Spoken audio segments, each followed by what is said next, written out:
नौजवान था और यतीम भी था। शौक बन गया दीन पढ़ने का। मोहल्लेदार इलाके वाले कहने लगे कहाँ से कमाएगा, ना बाप है, ना माँ है, ना घर है, कहाँ से। हजरत रूमी कहते हैं नौजवान ने जंगल में झोंपड़ी लगा ली। वहां वो सुबह मदरसे जाता, शाम को जंगल में रहता, वहां अल्लाह अल्लाह करता, सबक याद करता। एक दिन बादशाह की बेटी रास्ता भूल गई, जंगल में आई सहेलियों के साथ, बॉडीगार्ड भी साथ थे, पर रास्ता भूल गई।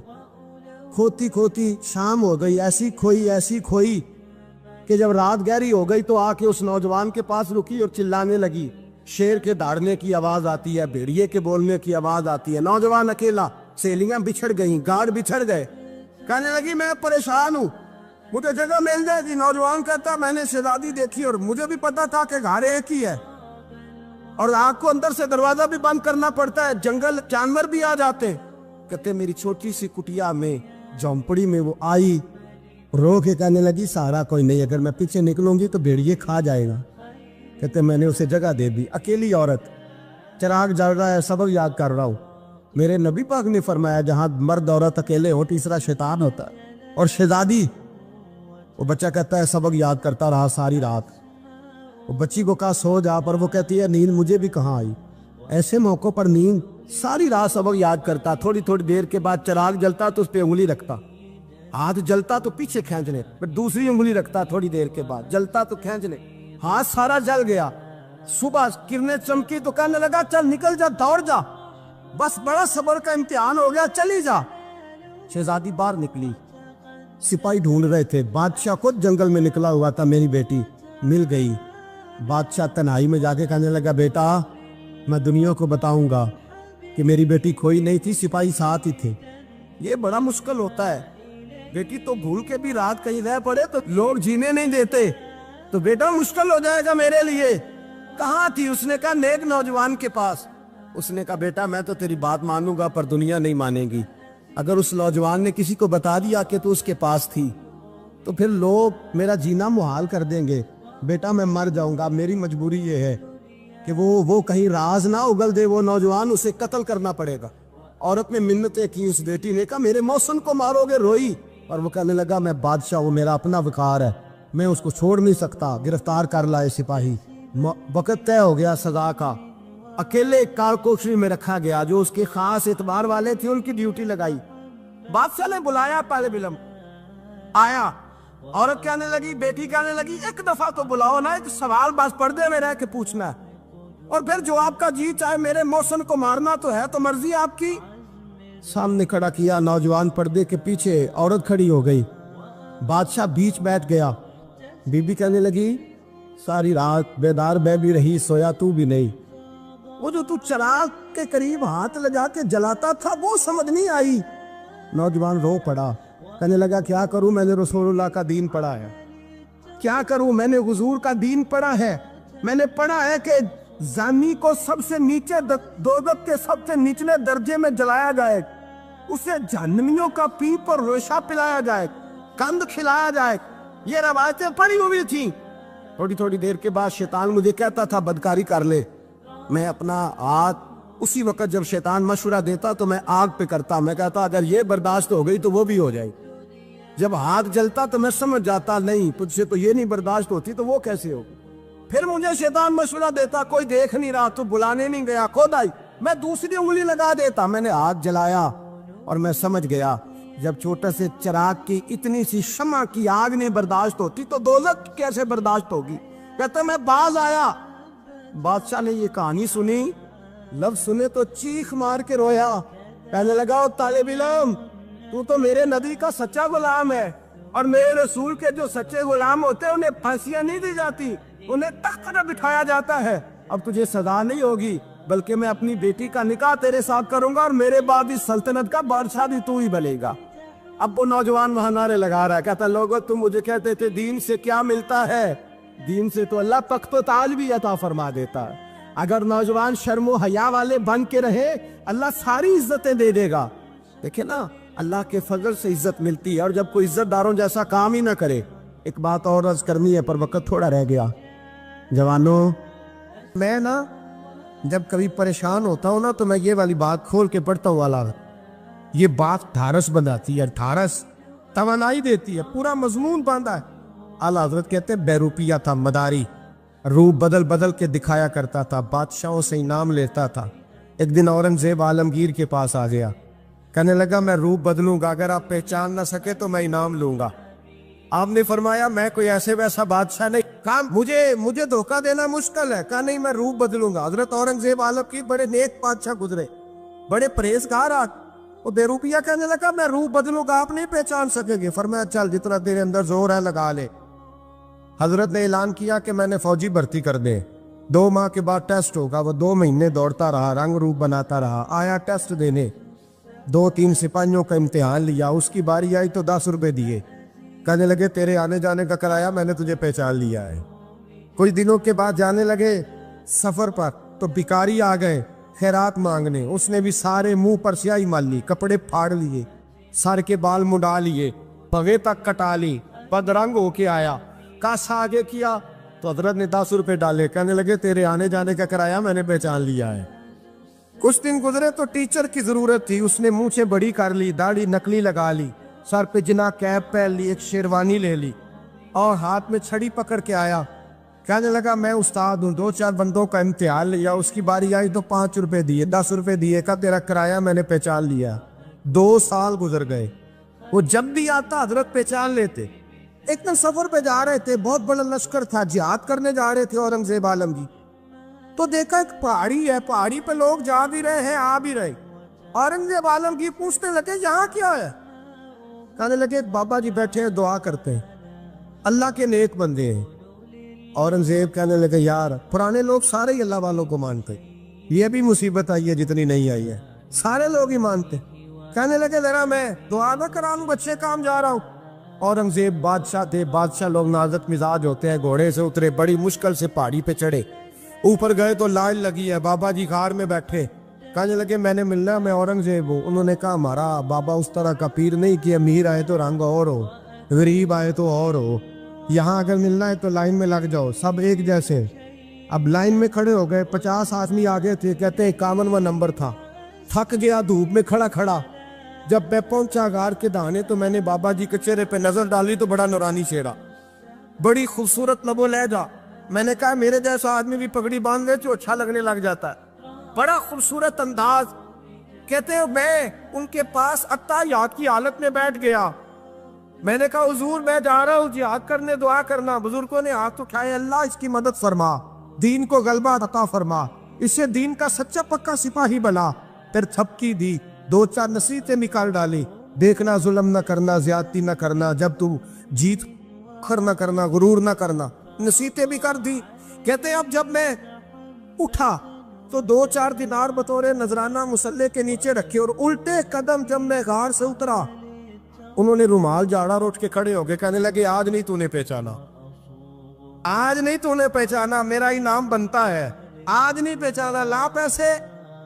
اورنگزیب کہنے لگا یار تو نے حد کر دی, کہاں چڑھا کہاں کھڑا رہا, دھوپ میں تھک گیا, کمال کر دی بھائی تو نے.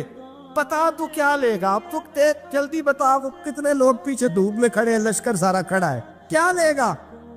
اس نے کہا سب سے قیمتی ہیرے وہ ہے جو تیرے سر کے تاج میں لگے ہوئے, مجھے تیرا تاج چاہیے.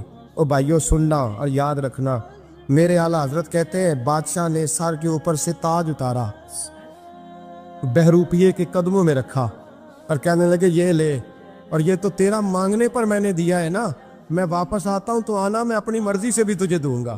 تو نے اورنگزیب جیسے بندے کو دھوکہ دیا, آنا میں اس وقت بھی دوں گا. وہ دے کر بس بات ختم ہو گئی, حد ہو گئی. دے کر کہتے ہیں جب میں پلٹا نا واپس, بہروپیے نے آواز دی بادشاہ ٹھہر جا. تو میں نے پلٹ کے دیکھا تو کہنے لگے یہ اپنا تاج لے جا, اٹھا اور لے جا. میں نے کہا 2 سال بیت گئے تجھے محنت کرتے, آج قابو آیا تو لے جاؤ. کہنے لگا لے جا, مسئلہ سمجھ میں آ گیا. میں نے کہا مجھے بھی تو سمجھانا. کہتے ہیں وہ پھوٹ پھوٹ کے رویا, اس کی آنکھیں برس پڑی, سیلاب کی طرح آنسو بہہ نکلے, تڑپا اور رو کے کہنے لگا بادشاہ میں نے جھوٹ موٹ رسول اللہ کی غلامی اختیار کی تھی, جھوٹ موٹ کی داڑھی, جھوٹ موٹ کی پگڑی, جھوٹ موٹ کا فقر, میں نے جھوٹ موٹ نبی پاک کا لباس پہنا ہے, تو تیرے جیسے بادشاہوں کے تاج میرے قدموں میں آ گئے ہیں. अगर मैं सचमुच रसूलुल्लाह का गुलाम बनूंगा तो अल्लाह क्या कुछ अता फरमाए, अल्लाह कितनी नेमतों से नवाजे। मेरे आला क्या फरमाते हैं, आला हज़रत फरमाते हैं फरिश्ते भी करते हैं ताज़ीम मेरी। कौन जी? अल्लाह। ऐसा अकीदा भी कम मिलेगा जो बरेली के इमाम का अकीदा है, ऐसा भी कम। कहते हैं फरिश्ते भी करते हैं ताज़ीम मेरी। क्यों? फरमाने लगे फिदा होके उन पर ये इज्जत मिली। बगदाद के एक दरवेश आलिम थे, तो वो जब भी नमाज पढ़ाते ना तो किसी ताजर की 2 बीवियों के बारे में दुआ मांगते। तवज्जो है मेरी बात पर? नमाज पढ़ाते तो कहते अल्लाह उस ताजर की 2 बीवियों को अपनी खास रहमतें अता फरमा। एक दिन लोग उनके गिर्द इकट्ठे हो गए, कहने लगे बाबा जी बताएं तो सही वो बीवियां कौन थी जिनके लिए आप दुआ मांगते? तो फरमाने लगे मेरे शहर का एक ताजर था, बहुत बड़ा ताजर था, मालदार था पर बे औलाद था। उसे बगदाद से मुल्क के शाम जाना पड़ता था तिजारत करने, और कई कई महीने उसे शाम के मुल्क में रहना पड़ता था। उसने इस तरह किया कि वहां भी एक शादी कर ली। तो जो है ना मेरी बात पर, क्या कर लिया उसने? दूसरी शादी करना मर्द के लिए जायज़ है, तीसरी करना भी, चौथी करना भी भैया के वक्त, मगर अगर इंसाफ कर सके तो। अगर चारों में हम ना आधा मसला सुनते हैं और आधा ही बयान करते हैं, अगर इंसाफ ना कर सके फिर उसके लिए 4 जायज़, फिर वो एक ही रखेगा। तो अजीज दोस्त, दूसरा निकाह कर लिया, शादी हो गई। अब वो वहां कुछ ज्यादा वक्त गुजारने लगा, मालदार आदमी था, बीवी को मकान भी लेके दे दिया। अब वो देर से आता वापिस, और जब आता भी तो उसके वो वाले अंदाज ना होते जो पहले हुआ करते थे। अब बीवी से बड़ा जासूस भी कोई नहीं होता, उसको तो पहले पता चल जाता है कि माजरा क्या है, उसे बड़ी खबर होती है। तो उसने महसूस कर लिया कि बदले बदले से मेरी सरकार नजर आते।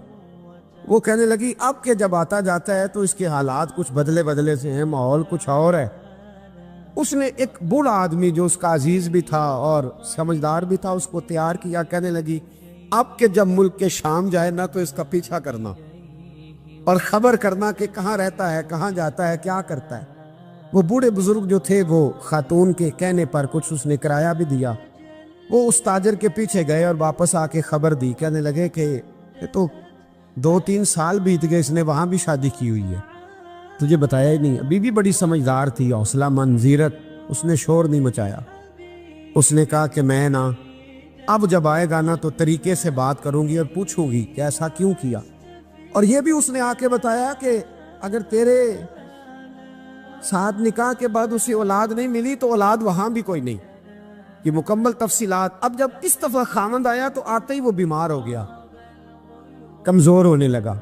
अब खातून ने मुनासिब नहीं समझा कि आते ही धड़ाम से मैं उसके सर पर ये ठोड़ दूं कि तूने निकाह किया हुआ है और मुझे बताया नहीं। वो जरा तसल्ली में रही, कुछ वो बीमार था, हौसला रखा, खिदमत करती रही।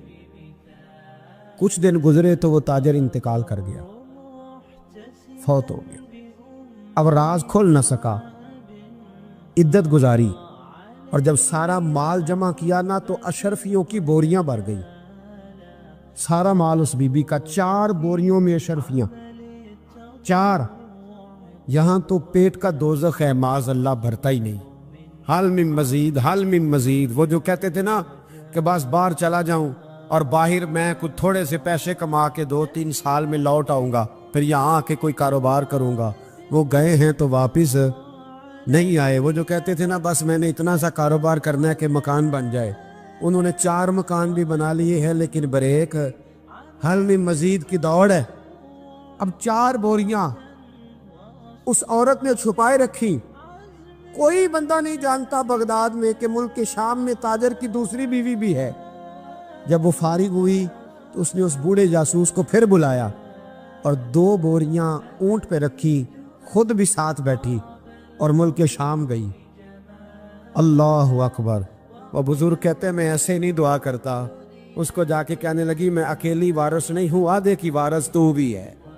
मैं अकेली वारिस नहीं, ये तक़सीम विरासत है, आधी की वारिस तू भी है। तो रख अपने पैसे, मुझे पता है उसने निकाह किया था पर मुझे बताया नहीं था, तो रख अपने पैसे, मैं तुझे दे रही हूं, आधे तेरे हैं आधे मेरे हैं। उसने नजर उठाई तो रो पड़ी, कहने लगी नहीं अब ये सारे तेरे ही हैं। اگر تو اللہ سے ڈرتی ہے تو میں بھی رب سے ڈرتی ہوں، اگر تو مصطفیٰ کریم کا کلمہ پڑھتی ہے تو میں بھی اسی نبی کی ماننے والی ہوں۔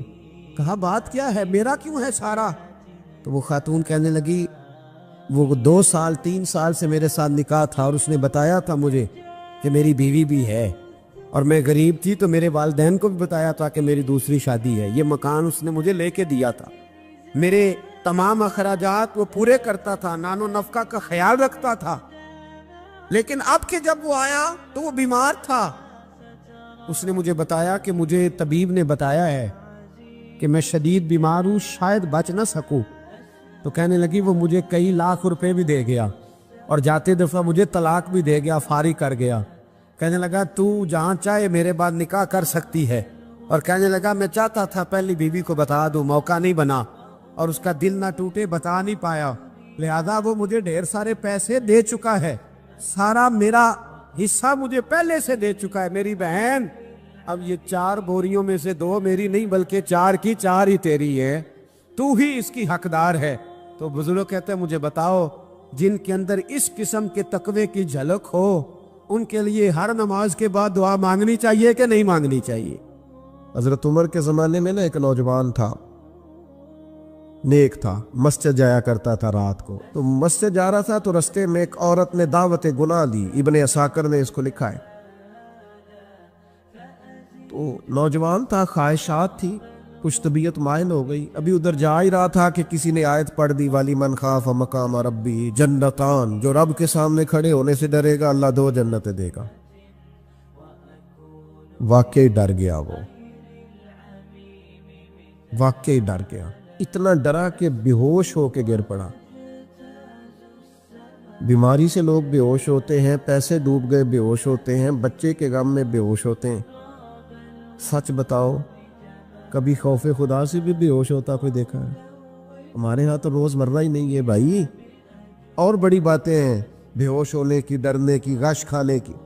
بے ہوش ہو کے گر پڑا، بوڑھے باپ کو کسی نے بتایا بچہ بے ہوش پڑا ہے، اٹھا کے گھر لائے، گھر لا کے کہا بیٹا کیا ہوا؟